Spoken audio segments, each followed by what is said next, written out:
Vă mulțumim, domn părinte, pentru cuvântul plin de har și pentru binecuvântarea revărsată asupra celei de-a 4-a ediții a Festivalului Cavalerul Negru. Continuăm programul nostru cu un tânăr talentat, în vârstă de 10 ani, elev al Școlii Populare de Arte și Meserii din Pitești, Doina Argeșului, în anul 5 la secțiunea Vioară, la clasa domnului profesor Radu Andrei Teianu. Încă de la vârsta de 5 ani a fost fascinat, putem spune, de acest instrument extraordinar, vioara.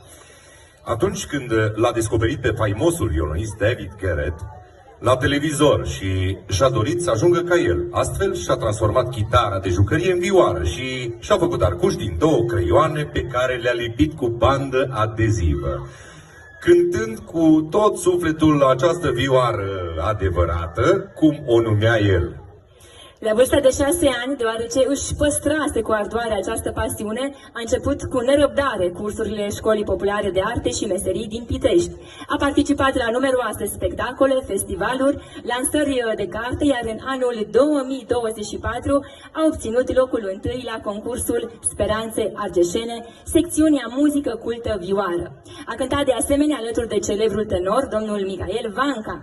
Pe lângă pasiunea pentru muzică, Sasha Sebastian Raicu are și alte pasiuni, pictura și fotbalul, dar cea mai apropiată de inima lui este muzica.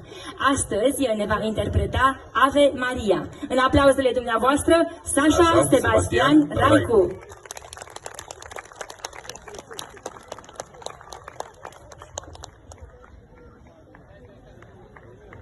De încurajările noastre, doamnelor și domnilor, Sasha Sebastian Raicu.